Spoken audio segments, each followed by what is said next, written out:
Hello friends, मैं मधु दौरे फिर एक बार स्वागत करती हूँ आपके अपने YouTube channel target exam study platform पर। तो दोस्तों, कैसे हैं आप सभी लोग? आई होप अच्छे होंगे। आज का जो हमारा वीडियो है ये पर्यावरण अध्ययन के ऊपर है। तो यहाँ पर मैंने जितने भी क्वेश्चन लिए हैं काफ़ी मोस्ट इम्पोर्टेंट क्वेश्चन है। तो आप लोग वीडियो को शुरू से लेकर एंड तक वॉच कीजिए और कमेंट करके जरूर बताइए कि 35 क्वेश्चन में से आपके कितने क्वेश्चन सही जा रहे हैं। तो चलिए शुरू करते हैं आज की वीडियो का पहला क्वेश्चन। पहला क्वेश्चन है पर्यावरण से, यानी पर्यावरण शब्द किस भाषा से लिया गया है। पर्यावरण शब्द किस भाषा से लिया गया है? पर्यावरण का अर्थ क्या होता है? चारों ओर से ढका हुआ। तो देखिए, पर्यावरण शब्द फ्रेंच, ग्रीक, जर्मन, लैटिन किस भाषा से लिया गया? तो ये फ्रेंच भाषा से लिया गया। जो पर्यावरण शब्द है ये फ्रेंच भाषा से लिया गया है, यानी फ्रेंच भाषा का शब्द है। नेक्स्ट क्वेश्चन है, जैविक घटक में आते हैं। बताइए क्या क्या आते हैं जैविक घटक में? वनस्पति, जंतु, अपघटक या फिर ये सभी? तो देखिए, जैविक घटक में ये सभी आते हैं, यानी वनस्पति, जंतु, अपघटक ये तीनों ही आते हैं। तो यहाँ पर आपका फोर्थ ऑप्शन यानी ऑप्शन डी आपका राइट हो जाएगा। आप देखते हैं क्वेश्चन नंबर 3, निम्नलिखित में से कौन सर्वभक्षी जीव है, यानी जो सभी को खाता हो? शेर, चीता, चील, गाय। बताइए। तो देखिए, इसमें से गाय हो नहीं सकती क्योंकि ये प्राथमिक उपभोक्ता है। अब बचे शेर, चीता और चील। तो देखिए, इनमें से राइट ऑप्शन आपका हो जाएगा चील, क्योंकि चील जो है वो चीता, शेर, गाय सभी को खा सकती है। तो यहाँ पर आपका राइट ऑप्शन चील हो जाएगा। और जो साल दर साल अपने एक ही घोंसले को यूज करता है, अगर ये क्वेश्चन पूछा जाए तब भी आप चील ही लगाएंगे। नेक्स्ट क्वेश्चन है, जैव विविधता के विशिष्ट स्थल कौन से हैं? वन, होटल, कोयले की खान या फिर पेट्रोलियम के कुएं? बताइए, जैव विविधता के विशिष्ट स्थल कौन से? देखिए, जैव विविधता कहाँ पाई जाती है? जहाँ ज्यादा से ज्यादा वन होते हैं। तो यहाँ पर आपका राइट ऑप्शन जो है हो जाएगा वन। इसके अलावा एक क्वेश्चन बनता है कि भारत में सबसे ज्यादा जो जैव विविधता है कहाँ पाई जाती है? तो आप लगाएंगे केरल। केरल में सबसे ज्यादा जैव विविधता पाई जाती है। अब हम देखते हैं नेक्स्ट क्वेश्चन, भारत के वृक्षों का आदमी किसे कहते हैं, यानी भारत में वृक्षों का आदमी किसे कहा जाता है? भारत में वृक्षों का आदमी किसे कहा जाता है? सुंदरलाल बहुगुणा, चंडी प्रसाद, महात्मा गांधी या महेश शर्मा? किसको कहा जाता है भारत में वृक्षों का आदमी? तो देखिए, सुंदरलाल जो बहुगुणा है ये किससे संबंधित है? चिपको आंदोलन से संबंधित है। इन्हें ही भारत में वृक्षों का आदमी कहा जाता है। तो ऑप्शन ए आपका राइट हो जाएगा। नेक्स्ट क्वेश्चन है कि भारत में सबसे अधिक वन कहाँ पाए जाते हैं? किस प्रदेश में पाए जाते हैं भारत में सबसे अधिक वन? उत्तराखंड, मध्य प्रदेश, मिजोरम या अरुणाचल प्रदेश? तो देखिए, यदि पूछा जाए कि सबसे अधिक वन कहाँ पाए जाते हैं तो आप मध्य प्रदेश लगाएंगे। यदि पूछा जाए आपसे क्वेश्चन कि सबसे घने वन कहाँ पाए जाते हैं तो तब आप क्या करेंगे? तब आप अरुणाचल प्रदेश लगाएंगे। और यहाँ पर पूछा गया कि सबसे अधिक वन किस प्रदेश में पाए जाते हैं तो मध्य प्रदेश लगाएंगे, यानी ऑप्शन बी आपका राइट हो जाएगा। नेक्स्ट क्वेश्चन, पर्यावरण दिवस। पर्यावरण दिवस यानी विश्व पर्यावरण दिवस किस तिथि को मनाया जाता है? विश्व पर्यावरण दिवस किस तिथि को मनाया जाता है? दोस्तों, ये क्वेश्चन लगभग आपके सारे कॉम्पिटिटिव एग्जाम में लगभग देखने को मिल ही जाता है और आपके सीटेट में भी पूछा जाता है। विश्व पर्यावरण दिवस किस तिथि को मनाया जाता है? 5 जून, 7 जून, 12 जून या 15 जून? तो देखिए, ये मनाया जाता है 5 जून को। कब मनाया था? 5 जून को। यदि पूछा जाए कि पहली बार कब मनाया गया था और कहाँ मनाया गया था? पहली बार पर्यावरण दिवस जो था वो कब मनाया गया था? विश्व पर्यावरण दिवस तो ये मनाया गया था 1972 में। कब मनाया गया था? 1972 में। ये पूछा जाए कि कहाँ मनाया गया था तो स्टॉकहोम में। नेक्स्ट क्वेश्चन है, पर्यावरण का रक्षा कवच किसे कहा जाता है? रक्षा कवच जो होता है वो किसे कहा जाता है? हवा की परत को, ओजोन की परत को, पानी की परत को या फिर मिट्टी की परत को? बताइए, किसको कहा जाता है पर्यावरण का रक्षा कवच? तो देखिए, पर्यावरण का जो रक्षा कवच होता है ये कहा जाता है ओजोन परत को। किसको कहा जाता है? ओजोन परत को। दूसरा क्वेश्चन इसमें एक ये भी बनता है कि ओजोन परत किस मंडल में पाई जाती है? कौन सी लेयर में पाई जाती है ओजोन परत? तो देखिए, ओजोन परत यानी O3 ये पाई जाती है समताप मंडल में। ये भी आपको याद रखना है। आप देखते हैं क्वेश्चन नंबर 9, पीने के पानी में रोगाणुनाशक डालते हैं, यानी जो पीने का पानी होता है उसमें हम लोग रोगाणुनाशक दवा मिलाते हैं। जिससे जो पानी के अंदर कीटाणु होते हैं वो खत्म हो जाएं। तो बताइए क्या मिलाते हैं, पोटेशियम परमैंगनेट तथा क्लोरीन, या पोटेशियम क्लोराइड तथा क्लोरीन, सोडियम क्लोराइड तथा ऑक्सीजन, या पोटेशियम सल्फाइड तथा क्लोरीन। तो देखिए जो पीने का पानी होता है उसको रोगाणुनाशक बनाने के लिए हम लोग पोटेशियम परमैंगनेट तथा क्लोरीन का इस्तेमाल करते हैं। नेक्स्ट क्वेश्चन है, निम्नलिखित में से कौन सी नदी पश्चिम की तरफ बहती है? निम्नलिखित में से कौन सी नदी पश्चिम की तरफ बहती है? गंगा, यमुना, ताप्ती, कावेरी। तो देखिए जो नदी पश्चिम की तरफ बहती है वो तापी नदी है। इसके अलावा गंगा, यमुना, कावेरी ये कैसी नदियां हैं? ये पूरब की तरफ बहती हैं। तो देखिए जो गंगा, यमुना, कावेरी नदी है ये पूरब की तरफ बहने वाली नदियां हैं, और जो आपकी तापी नदी है ये पश्चिम की तरफ बहती है। यदि आपसे पूछा जाए कि कौन सी नदी डेल्टा बनाती हैं, बताइए कौन सी दिशा की जो नदियां होती हैं वो डेल्टा बनाती हैं? तो देखिए जो पूरब वाली नदियां होती हैं वो डेल्टा बनाती हैं। इसके अलावा ताप्ती, नर्मदा, लूनी, माही, घग्गर ये नदियां क्या हैं? ये नदियां पश्चिम की तरफ बहती हैं। तो यहाँ पर जो आपका राइट ऑप्शन है वो हो जाएगा तापी। ऑप्शन सी आपका राइट हो जाएगा।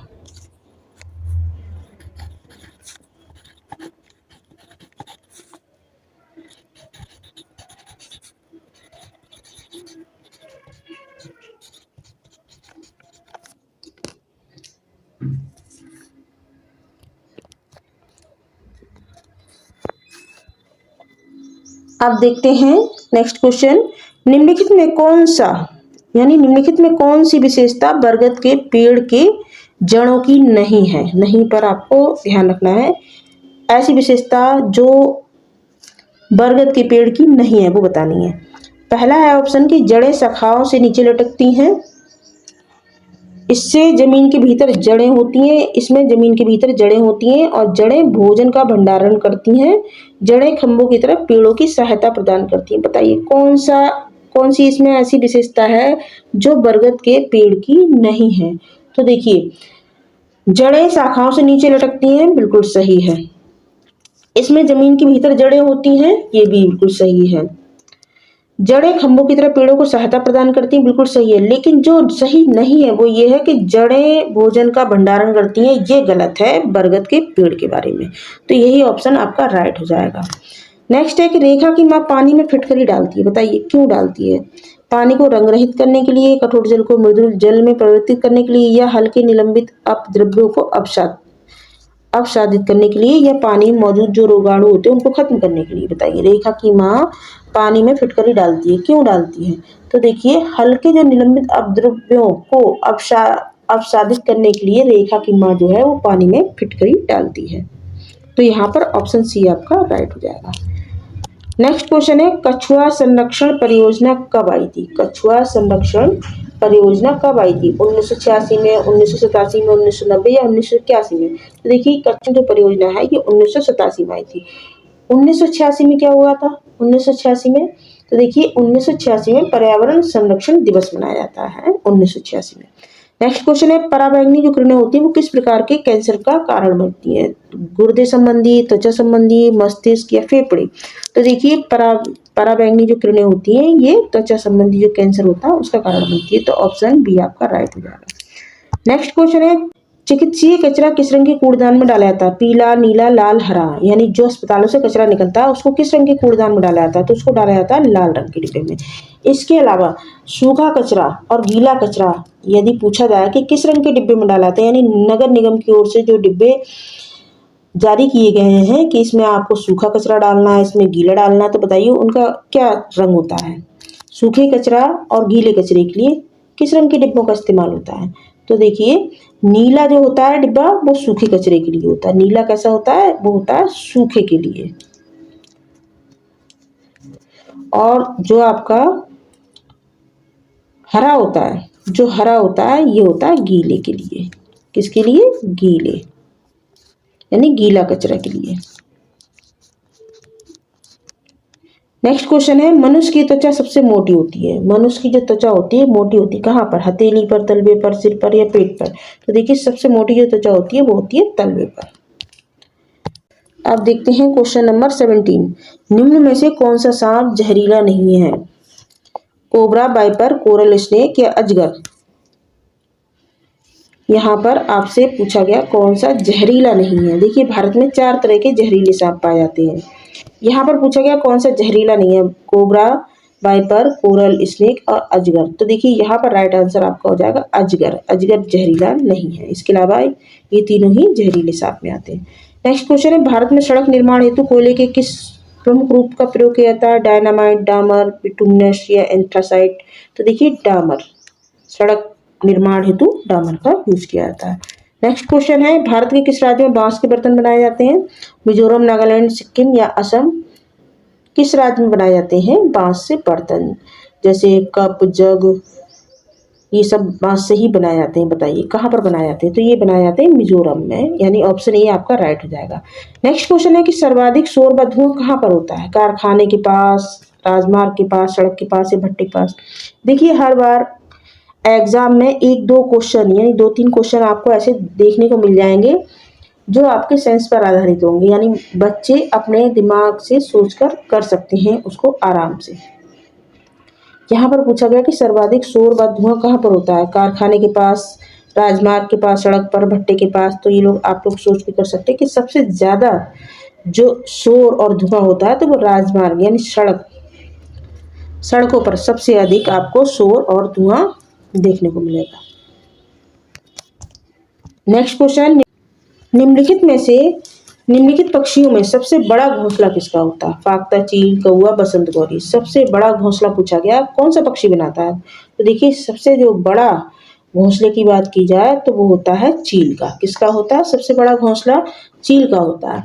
इसके अलावा एक इससे क्वेश्चन ये बनता है कि कौन सा ऐसा पक्षी है जो अपने घोंसले को साल दर साल प्रयोग करता है, यानी जल्दी जल्दी नहीं बनाता है घोंसला, वो साल दर साल एक ही घोंसले को यूज करता है, तो वो होता है चील। तो यहाँ पर आपका ऑप्शन बी सही हो जाएगा। नेक्स्ट क्वेश्चन है, मिड डे मील। जो मिड डे मील है क्या है? ये बच्चों से इसमें खाना बनवाया जाता है या बच्चों से खाने की सामग्री मंगवाई जाती है, अध्यापकगण खाना पकाते हैं या उपरोक्त में से कोई नहीं। बताइए मिड डे मील के बारे में क्या ये ऑप्शन सही है? तीनों ऑप्शन बिल्कुल गलत है। क्या मिड डे मील में बच्चों से खाना बनवाया जाता है? बिल्कुल रॉन्ग पॉइंट है आपका। बच्चों से खाने की सामग्री मंगवाई जाती है, ये भी रॉन्ग पॉइंट है। क्या अध्यापकगण खाना पकाते हैं? ये भी रॉन्ग है। तो यहाँ पर ऑप्शन डी आपका राइट हो जाएगा। नेक्स्ट क्वेश्चन, हमारे भोजन में कितने पोषक तत्व होने चाहिए या कितने पाए जाते हैं पोषक तत्व? 4, 6, 8, 10। तो देखिए हमारे भोजन में 6 पोषक तत्व होते हैं। कितने होते हैं? 6 होते हैं। अब पूछा जाए वो कौन कौन से होते हैं, तो देखिए पहला हो गया आपका प्रोटीन, दूसरा विटामिन, तीसरा आपका हो गया वसा और चौथा कार्बोहाइड्रेट, पांचवा आपका हो गया खनिज लवण और छठा जल। तो ये आपके 6 पोषक तत्व जो होते हैं ये पाए जाते हैं आपके भोजन में। नेक्स्ट क्वेश्चन, किन देशों में सौर ऊर्जा का प्रयोग प्रचुर मात्रा में हो रहा है, यानी बहुत अधिक हो रहा है? बताइए किन देशों में सौर ऊर्जा का जो उपयोग है प्रचुर मात्रा में हो रहा है? उष्ण कटिबंधीय, शीत कटिबंधीय, शुष्क कटिबंधीय या फिर ये सभी? तो यहाँ पर ऑप्शन ए आपका राइट हो जाएगा, उष्ण कटिबंधीय। नेक्स्ट क्वेश्चन है, जवाहरलाल नेहरू राष्ट्रीय सोलर मिशन की जो शुरुआत है ये कब हुई थी? 2008 में, 2011 में, 2012 में या 2014 में? तो देखिए जवाहरलाल नेहरू राष्ट्रीय सोलर मिशन की शुरुआत है ये 2011 में हुई थी। ऑप्शन बी आपका राइट हो जाएगा। नेक्स्ट क्वेश्चन, लक्षद्वीप किस सागर में स्थित है? लक्षद्वीप किस सागर में स्थित है? अरब सागर, बंगाल की खाड़ी, हिंद महासागर या लाल सागर? तो लक्षद्वीप देखिए अरब सागर में स्थित है। ऑप्शन ए आपका राइट हो जाएगा। नेक्स्ट क्वेश्चन, उत्तर प्रदेश का कौन सा जिला इत्र नगरी के नाम से मशहूर है या इत्र के लिए मशहूर है? बताइए उत्तर प्रदेश का कौन सा जिला है? कन्नौज, मध्य प्रदेश, बिहार या आगरा? तो देखिए उत्तर प्रदेश का जो कन्नौज जिला है ये इत्र के लिए मशहूर है। नेक्स्ट क्वेश्चन, घरेलू मवेशी तथा भेड़ किस हरित गृह गैस के उत्पादन के लिए उत्तरदायी है? बताइए। देखिए यहाँ पर भेड़ होगा, गलत लिखा हुआ है। घरेलू मवेशी तथा भेड़, यहाँ पर देखिए भेड़ होगा। घरेलू मवेशी तथा भेड़ किस हरित गृह गैस के उत्पादन के लिए उत्तरदायी है? ओजोन, नाइट्रस ऑक्साइड, क्लोरोफ्लोरोकार्बन या फिर मैथेन? तो यहाँ पर देखिए आपका जो राइट आंसर हो जाएगा मैथेन, यानी ऑप्शन डी आपका राइट हो जाएगा। नेक्स्ट क्वेश्चन है, सरिस्का राष्ट्रीय उद्यान अवस्थित है, कहाँ पर अवस्थित है सरिस्का राष्ट्रीय उद्यान? पश्चिम बंगाल में, गुजरात में, राजस्थान में या फिर असम में? तो देखिए ये है राजस्थान में। कहाँ पर है? राजस्थान में।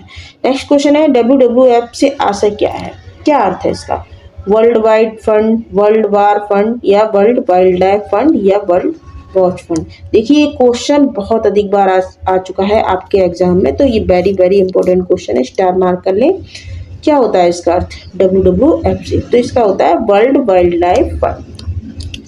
नेक्स्ट क्वेश्चन, फूलों की घाटी अवस्थित है, कहाँ है फूलों की घाटी? जम्मू कश्मीर, हिमाचल प्रदेश, सिक्किम में, उत्तराखंड में। ये भी क्वेश्चन मोस्ट इंपॉर्टेंट है। कहाँ पर है? तो ये है फूलों की घाटी जो है ये उत्तराखंड में है। कहाँ पर है? ये है उत्तराखंड में। नेक्स्ट क्वेश्चन है, वन्य जीव सुरक्षा अधिनियम कब पारित किया गया था? 1960 में, 1962 में, 1972 में, या 1975 में? तो देखिए वन्य जीव सुरक्षा जो अधिनियम था ये 1972 में पारित किया गया था। कब किया गया था? 1972 में। तो ऑप्शन आपका सी राइट हो जाएगा। नेक्स्ट क्वेश्चन है, भारतीय गैंडा कहाँ संरक्षित है? भारतीय जो गैंडा है वो कहाँ संरक्षित है? Bandipur national park, Corbett national park, Kaziranga national park, या फिर गिर नेशनल पार्क? तो देखिए भारतीय गैंडा जो है ये काजीरंगा नेशनल पार्क में संरक्षित है। तो ऑप्शन सी आपका राइट हो जाएगा। नेक्स्ट क्वेश्चन है, रेड डाटा बुक किससे संबंधित होती है? ये क्वेश्चन भी वेरी वेरी इंपॉर्टेंट है, स्टार मार्क कर लें। रेड डाटा बुक किससे संबंधित है? विलुप्ति के करीब जीव, नदियों के प्रदूषण, घटता भूगर्भ जल स्तर, या फिर वायु प्रदूषण? तो देखिए रेड डाटा बुक जो है ये ऐसे जीवों से संबंधित होती है जो विलुप्ति के करीब है, लगभग खत्म होने के समीप है। तो यहाँ पर ए आंसर आपका राइट हो जाएगा।